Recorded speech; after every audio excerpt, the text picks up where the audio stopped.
प्रायोजक हैं रोजगार डेवलपर्स। नमस्कार, स्वागत है आपका न्यूज बुलेटिन में और मैं हूं आपके साथ सपना पांडे। बुलेटिन की शुरुआत से पहले एक नजर इस वक्त की हेडलाइंस पर। छत्तीसगढ़ में सुरक्षा बलों का फिर बड़ा ऑपरेशन, एनकाउंटर में 16 नक्सली ढेर।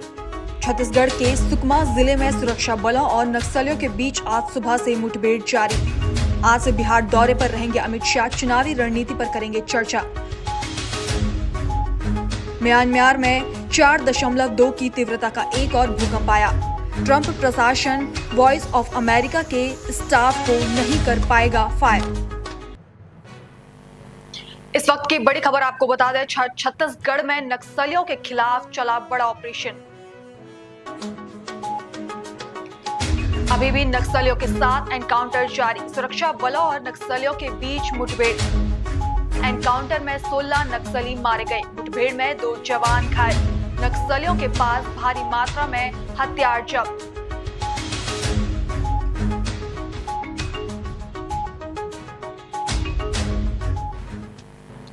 खबर ओडिशा के भुवनेश्वर से है, जहां पूर्व केंद्रीय मंत्री डॉक्टर देवेंद्र प्रधान की द्वादशीय श्रद्धांजलि सभा मनाई गई।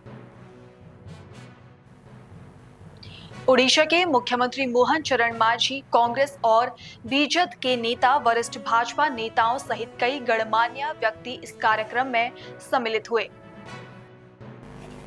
अगली खबर उत्तर प्रदेश के अलीगढ़ से है, जहां समाजवादी पार्टी के नेता रामजी लाल सुमन की राणा सांगा के खिलाफ की गई गलत टिप्पणी को लेकर स्वर्ण समाज के लोगों में भारी रोष दिखाई दे रहा है।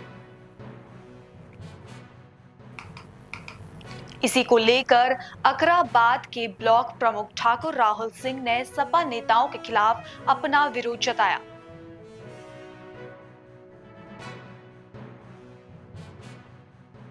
ठाकुर राहुल सिंह, ब्लॉक प्रमुख अकराबाद, जनपद अलीगढ़ से। आज मैं आप सब लोगों के बीच में, मेरा मन बहुत कुंठित था कई दिनों से, उन विषयों को लेकर मैं आपके बीच में आया हूँ। वैसे इन सब चीज़ों से हर व्यक्ति आज के समय में वाकिफ है, जो सोशल मीडिया के माध्यम से, न्यूज चैनलों के माध्यम से पूरे देश में यह आज इन लोगों ने आग फैलाने का काम किया है। हमारे महापुरुष वीर योद्धा राणा सांगा के बारे में एक नीच दुष्ट सांसद ने, जो रामजी लाल सुमन समाजवादी पार्टी से सांसद है, उसने आज उच्च सदन में 2 दिन पहले एक बहुत गलत बयान देकर हम लोगों की आस्था और भावनाओं से खिलवाड़ किया है। मैं सभी श्रवण समाज से एक ही मांग करता हूं कि इस नीच और दुष्ट लोगों को मुंह तोड़ जवाब देने की हमें आवश्यकता है। मैं धन्यवाद देना चाहता हूं इस वीडियो के माध्यम से अपने वीर योद्धा उपेंद्र राणा जी का, वीरू जी का, सनी जी का, जो उन्होंने कल आगरा में पहुंचकर इस नीच को इसकी औकात दिखाने का काम किया है। आप वास्तविकता में बार बार धन्यवाद के पात्र हो कि आज आपने पूरे समाज का सीना फख्र से चौड़ा कर दिया है। आप लोगों ने हम लोगों को गर्वान्वित महसूस करने का वो क्षण दिया है। अगर आप लोग नहीं होते तो ये नीच लोग, इनकी और औकातें बढ़ती और ये दिन पर दिन नई नई बातें और हम लोगों के बारे में क्या गलत बोलते। अब इनको बोलने में इनकी रूह कांपेगी। और ये चच्चा जान और राम गोपाल यादव उसके घर जाकर उसकी महिमा मंडल कर रहे हैं। शर्म आनी चाहिए तुम लोगों को। हम लोगों से टकराओगे? हम वो वीर योद्धा हैं, हमारे महापुरुष राणा सांगा, महाराणा प्रताप, जिन्होंने पूरे छत्तीस बिरादरी का हमेशा मान सम्मान रखा। किसी पे कोई आफत आई, हमेशा उन्होंने बढ़ चढ़ कर हिस्सा लिया। और ये बात करता है दलित की, दलित कहता है। मैं पूछना चाहता हूं इससे नीच दुष्ट व्यक्ति से, किसने कितने दलितों का भविष्य उजागर किया है, कितने लोगों को राजनीति में लेके आया है। ये सिर्फ अपनी और अपने बेटे की राजनीति चमकाने के लिए ऐसे अलग अलग बातें कर रहा है, जिससे एक माहौल क्रिएट हो। और इसके पीछे किसी का हाथ है तो अखिलेश यादव जी का हाथ है। उन्हें कोई मतलब नहीं इस समर्थ समाज से, उन्हें मतलब है सिर्फ उन अल्पसंख्यकों से और अपनी एक बिरादरी से। उनसे बुलवाना चाहते हो और हिम्मत है तो खुद बोलो ना, तुम्हारी औकात तुम्हें याद आ जाएगी। और मनोज यादव जी, आप अलीगढ़ के रहने वाले, होश हवास में रह के बातें करिए। आप क्या कह रहे हो कि उसकी औकात क्या है उपेंद्र राणा की? अगर औकात में हम लोग आ गए ना अलीगढ़ क्षत्रिय, तो अलीगढ़ से भागते फिरोगे। ज्यादा चमचागिरी चक्कर मत पड़ो, भूल जाओगे सब राय रंग। इसलिए औकात में रहने का काम करिए। मैं उपेंद्र राणा और वीरू जी के साथ पूरा श्रवण समाज जनपद अलीगढ़ का खड़ा है। आप जहां आप लोग कहोगे, हम आपके साथ पैर से पैर बांध के चलने का काम करेंगे। आप लोगों ने जो आह्वान किया है कि 12 तारीख को आगरा में आना है, मैं आप लोगों से इस वीडियो के माध्यम से आपको अवगत कराना चाहता हूं कि हम सभी लोग अधिक से अधिक संख्या में आगरा पहुंचकर आपके साथ आप पैर से पैर मांगे चलने का काम करेंगे। जैसा आप सब लोग कहेंगे, पूरा श्रवण समाज आपके साथ चलेगा। मैं आपसे वादा करता हूं कि जनपद अलीगढ़ में हम सब लोग जितने भी हमारे छत्तीस संगठन यहाँ काम कर रहे हैं, हम सब लोग बैठकर टोलियां बनाएंगे, गांव गांव जाएंगे, आह्वान करेंगे कि हम सब लोगों को निकलना है। आप जैसे वीर योद्धाओं के लिए, आपके साथ चलने के लिए हम सब एकत्रित होकर आपके यहाँ पहुंचेंगे, क्योंकि हम लोगों की जिम्मेदारी इसलिए बढ़ जाती है कि आगरा हमारे बहुत नजदीक है। अब पूरे भारतवर्ष से हमारे श्रवण समाज के लोग वहां पहुंचने का काम करेंगे तो हमारा उनका हक अधिक बढ़ जाता है कि हम भी बहुत अधिक से अधिक संख्या में वहां पहुंचे। मैं आपसे वादा करते हैं कि हमारा अलीगढ़ का श्रवण समाज, चाहे ठाकुर हो, ब्राह्मण हो, बनिया हो, और मैं बैकवर्ड कास्ट के लोगों से भी कहता हूं, सब लोग उसमें चलिए। ये सिर्फ अपनी रोटी सेकने का काम कर रहे हैं, ये न किसी दलित के हुए, न किसी के हुए, किसी के नहीं हो सकते। सिर्फ ये एक विशेष समुदाय के लोगों के लिए भला चाहते हैं कि उनके वोट बैंक न खत्म हो। ये बाबर, जिन्ना जैसी मानसिकता के लोग कभी किसी का भला नहीं कर सकते। आज वास्तविकता में हम लोगों के सीने में आग है, और मैं आप लोगों को बताना चाहता हूं कि इस सुमन की ईंट से ईंट बजाने का काम हम लोग करेंगे। आपने हमारे भाइयों पर अपने साले कुटमुल्ले ऊपर छतों पे बिठा दिए, वहां से पथराव करवाया, उनके चोटें आई हैं, एक एक घाव का हिसाब रामजीलाल सुमन तुझसे हम लोग आकर 12 तारीख को हम एक साथ चलकर तेरे साथ उसका हिसाब लेंगे। मैं सभी भाइयों से कहना चाहता हूं, अधिक से अधिक संख्या में 12 तारीख को पहुंचकर उपेंद्र राणा और बीरू जी की आवाज बनने का हम लोगों को काम करना है। और इन भाइयों की आवाज दबा दी गई तो भाइयों कोई आवाज उठाने वाला पैदा नहीं होगा। इनके खिलाफ उल्टे सीधे मुकदमे लिखाए जा रहे हैं, हम लोग और इकट्ठे नहीं हुए तो साले ये कुत्ते गिरफ्तार करने की मांग करेंगे। वो रामगोपाल और सतपाल चच्चा कह रहा है कि ईद के बाद हम लोग धरना प्रदर्शन करेंगे। अबे तुझे खुला चैलेंज है, तू कभी धरना प्रदर्शन कर लेना। और मैं अपने अलीगढ़ के समाजवादी उन कुटमुल्लों से कहना चाहता हूं कि औकात में रहिए, ज्यादा उड़े नहीं। मनोज यादव जी, आपसे पुनः कहना चाहता हूं, अगर हम लोग आपके घर की तरफ कूच कर गए ना तो रूह कांप जाएगी आपकी। इसीलिए आप इस अलीगढ़ की आन बान को संभाले रखें तो ज्यादा अच्छा रहेगा। औकात में रहिए, औकात से बाहर मत निकलिए। और अखिलेश यादव जी, आपको भी बताना चाहता हूं कि आप कितनी भी ताकत लगा लीजिए, कितना भी झूठ फरेब फैला लीजिए, यह श्रवण समाज हमेशा एक है और एक रहेगा, और आपकी ईंट से ईंट बजाने का काम करेगा। मैं अधिक बात न कहते हुए 12 तारीख को मैं सभी लोगों से आह्वान करना चाहता हूं कि हमें अधिक से अधिक संख्या में चलकर हमें आगरा को जाम कर देना है और अपनी श्रवण एकता को दिखा देना है। मैं इन्हीं सब बातों से अपनी वाणी को विराम देता हूं। जय मां भवानी, जय राजपुताना, जय परशुराम, जय श्रवण समाज। अगली खबर उड़ीसा के क्योंझर से है, जहां हाल ही में सोशल मीडिया पर एक वीडियो वायरल हुआ है जिसमें कुछ युवक एक हाथी के पास जाकर उसे डंडे से मार रहे हैं और उसे परेशान कर रहे हैं। वन विभाग ने इस मामले की जांच शुरू कर दी है।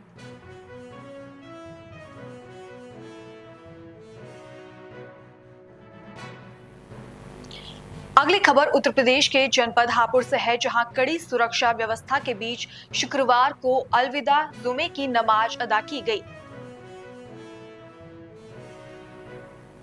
पुलिस का मस्जिद और ईदगाह के आसपास कड़ा पहरा रहा।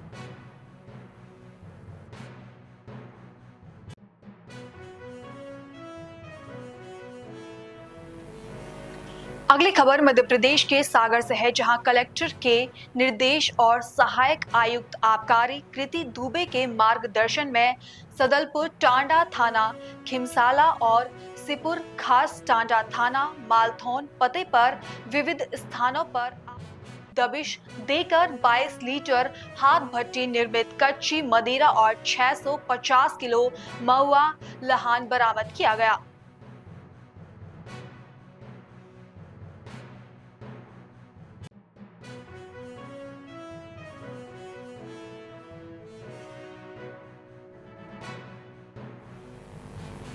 खबरों का सिलसिला आगे भी जारी है, फिलहाल लेते एक छोटा सा ब्रेक।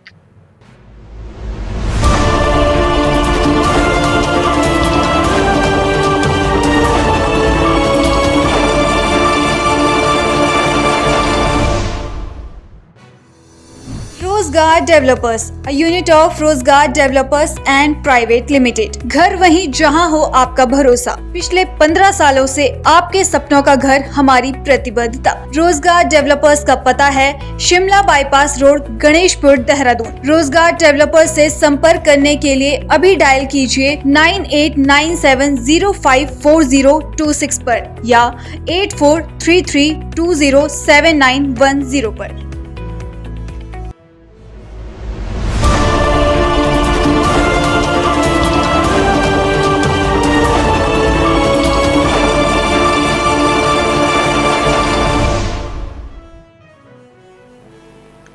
आपका फिर से स्वागत है। बड़ी खबर उत्तर प्रदेश के गाजीपुर से है, जहां रील बना रहे व्यक्ति की गिरने से हुई मौत। ई रिक्शा पर खड़े होकर बना रहा था रील। ई रिक्शा की छत पर खड़ा होकर कर रहा था डांस। सदर कोतवाली क्षेत्र के स्टेशन चौराहे की घटना।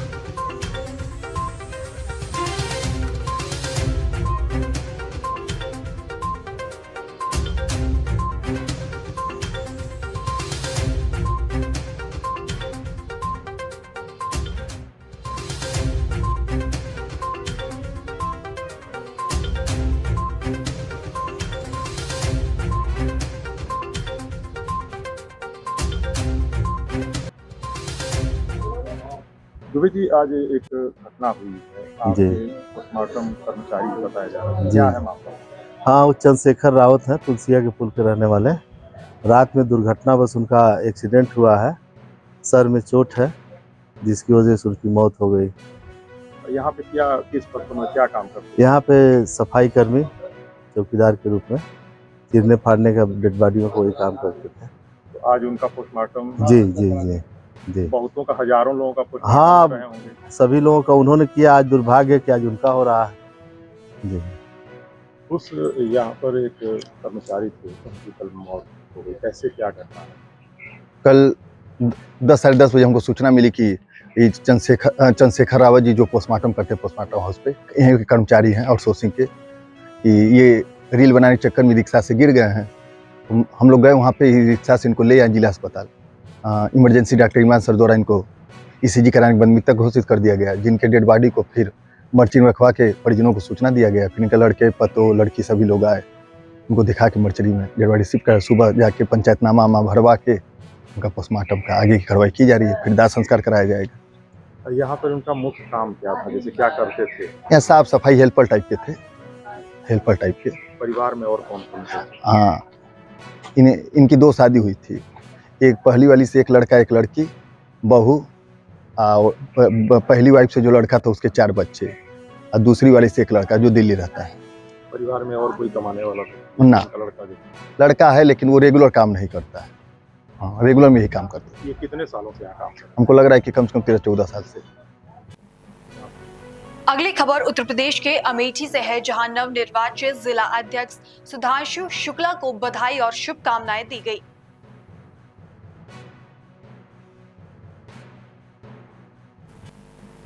स्नेह मिलन कार्यक्रम में कार्यकर्ताओं का सैलाब उमड़ पड़ा और उन्होंने नवनिर्वाचित जिला अध्यक्ष का जोरदार स्वागत किया।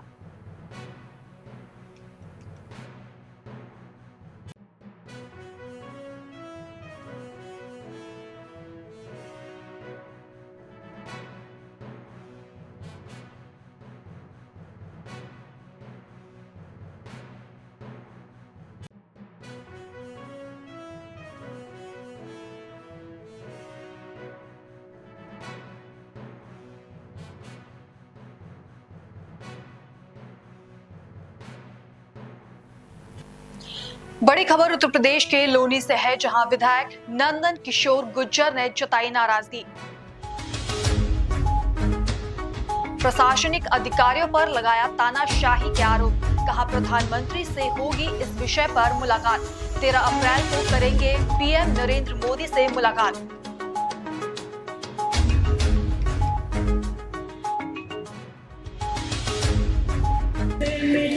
लोनी की सड़कों पर जिस प्रकार भव्य कलश यात्रा के दौरान विधायक नंद किशोर गुर्जर और उनके तमाम हजारों समर्थकों के साथ जो पुलिस प्रशासन और विधायक साहब के साथ जो तीखी झड़प हुई, वो विवाद भले ना समाप्त हुआ, लेकिन आज भव्य श्री राम कथा का 9वें दिन बहुत अच्छी तरीके से समापन हुआ है।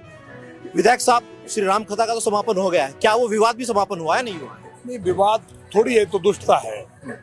अब देखते हैं माननीय योगी जी से उम्मीद है आज ये यज्ञ पूरा हुआ है, और आपने देखा ही होगा यहाँ प्रतिदिन 20,000 से ज्यादा लोग आए हैं। 11,000 तो केवल कलश थे, कलश कम पड़ गए। अब पता नहीं कैसे हुआ है, समझ में नहीं आ रहा।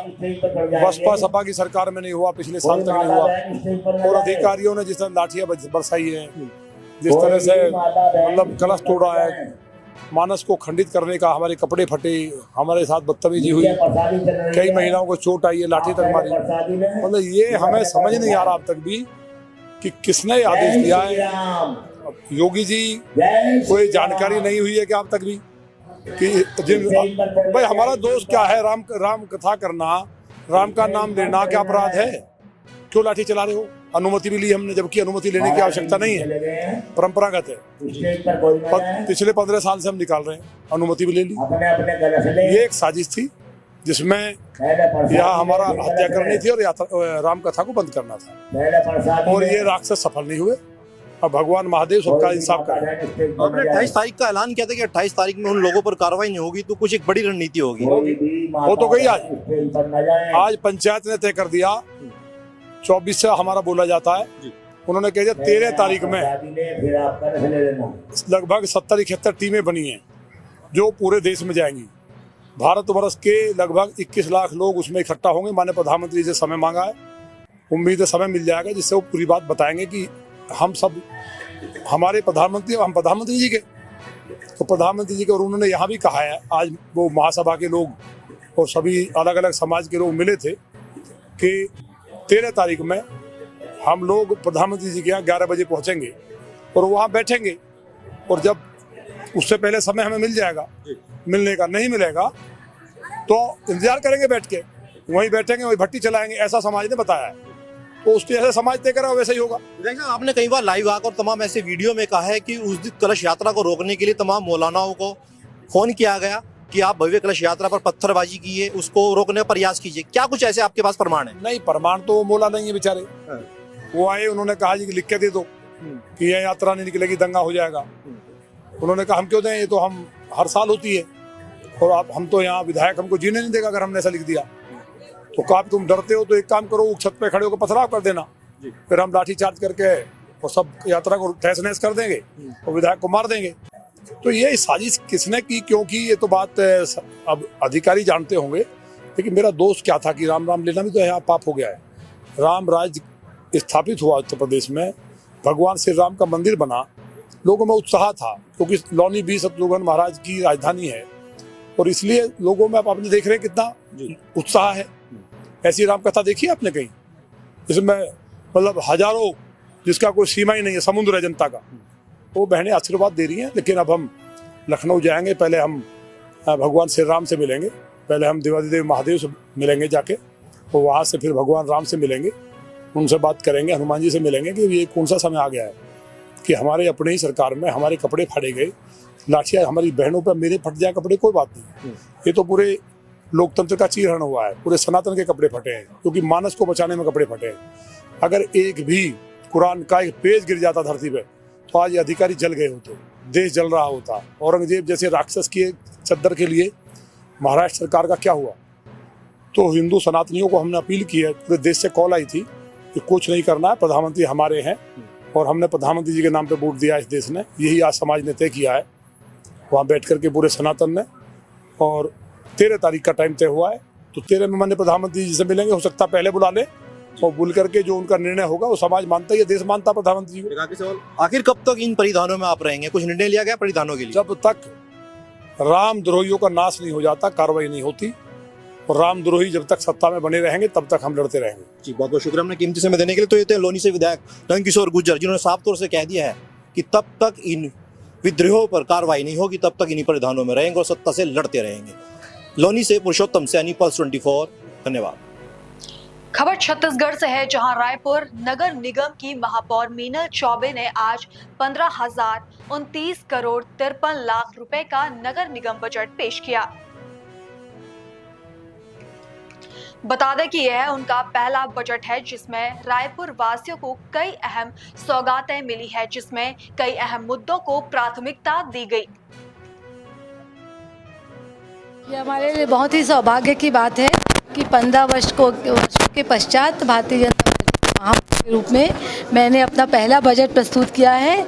1529 करोड़ 53 लाख 28 हज़ार का बजट हमने अनुमान लगाया है, और जिसमें 1528 करोड़ रुपए लगभग का हमने व्यय का अनुमान लगाया है। इस प्रकार 79 लाख रुपए के फायदे का बजट आज मैंने सदन में प्रस्तुत किया। हमारा जो बजट है वो वास्तविकता का बजट है और हमने बजट में जो भी प्रावधान किया है हम उसको 1 वर्षों में पूरा करने का प्रयास करेंगे, ना कि पूर्ववर्ती सरकारों की भांति, पूर्ववर्ती निगम सरकारों की भांति हवाबाई बातें हमने बजट पुस्तिका में नहीं रखी है। हमारे बजट में हमने शहर के समाज के प्रत्येक वर्ग के लोगों के लिए बजट में कुछ न कुछ रखा है, चाहे वो महिला वर्ग हो, चाहे वो युवा वर्ग हो, चाहे वो वृद्ध वर्ग हो, चाहे वो थर्ड जेंडर हो, सभी के लिए हमने बजट में कुछ न कुछ किया है। अन्य व्यावसायिक वर्ग है, वृद्धजन है और सभी क्षेत्रों में, सभी वर्ग के अलावा सभी क्षेत्रों का कुछ न कुछ विकास हो, यह हमारे बजट में हमने सब चीज़ों का शामिल किया है। मुझे लगता है कि ये बजट है संपूरक बजट है और 1 वर्षों में नगर निगम रायपुर के द्वारा जो कार्य कराए जा सकते हैं शहर की जनता के हित में, उन कार्यों का समावेश मेरे वर्तमान बजट में है और मैं आशा के साथ ही आप लोगों को विश्वास दिलाती हूँ कि बजट पुस्तिका में जिस चीज़ों का उल्लेख मैंने किया है वो सभी कार्य पूरा करने का हम प्रयास करेंगे 1 वर्ष में। इस बुलेटिन में अब वक्त हो गया स्पोर्ट्स की खबरों का। छत्तीसगढ़ के बिलासपुर में आयोजित Khelo India senior women's wushu league में उत्तराखंड के खाते में 2 स्वर्ण समेत कुल 8 पदक आए। वुशु एसोसिएशन ऑफ छत्तीसगढ़ की ओर से आयोजित 5 दिवसीय लीग में सभी राज्यों के खिलाड़ियों ने प्रतिभाग किया।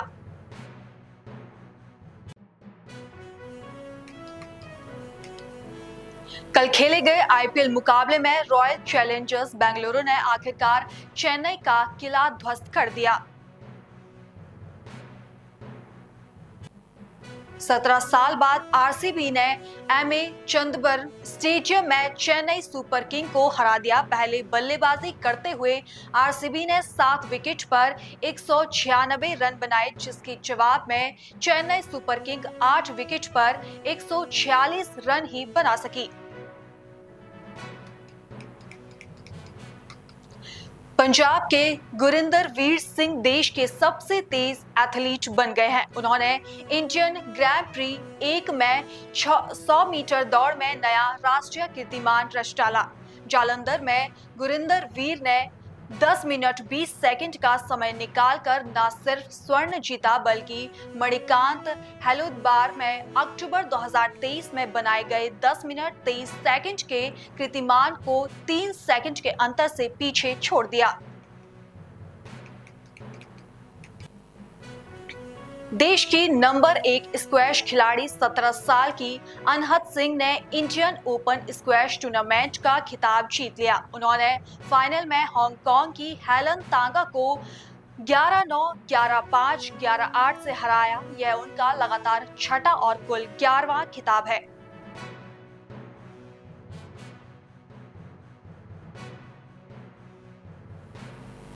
फिलहाल बुलेटिन में इतना ही। देश और दुनिया की बाकी तमाम खबरें देखने के लिए बने रहिए पल्स 24 न्यूज के साथ। नमस्कार। इस बुलेटिन की प्रायोजक थी रोजगार डेवलपर्स।